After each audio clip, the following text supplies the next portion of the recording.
তার মানে কি মুক্তিযোদ্ধার সন্তান নাতিপুতিরা কেউ মেধাবী না, যত রাজাকারের বাচ্চারা নাতিপুতি হলো মেধাবী, তাই না?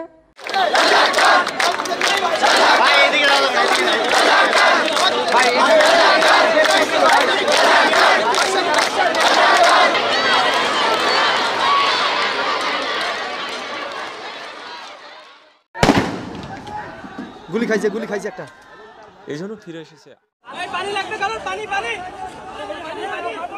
মুগ্ধ যখন মাথায়, আমরা আমাদের সন্তানদের রক্ষা করার জন্য এসেছি, কারো বাপের প্রয়োজনে আমরা এখানে আসিনি। বাবাকে বলে আসছি আজকে যদি মরে যাই আমার লাশটা যেন রাস্তা থেকে কেউ না তুলে। প্রয়োজনে শহীদ হব, কিন্তু সংস্কার করে তবেই করে ফিরবো ইনশাআল্লাহ।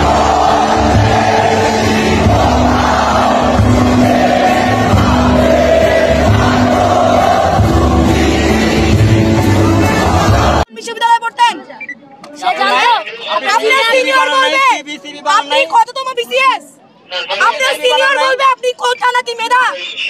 লজ্জা লাগে না ভাই? মেয়েগুলো ছেলে মেয়েগুলো দিকে তাকান তো, কোনোভাবে লজ্জা লাগে না? কালকে খাইতে পায়, আজকে মেম্বারকে নিয়ে আসি, যাতে মাইন না খাই, বুকে পিঠে ধাক্কা না খাই, বুঝেন এগুলা? সার্বিক স্বার্থে আমরা এই মুহূর্তে থেকে আমাদের কর্মসূচি বেদনা বুঝেন।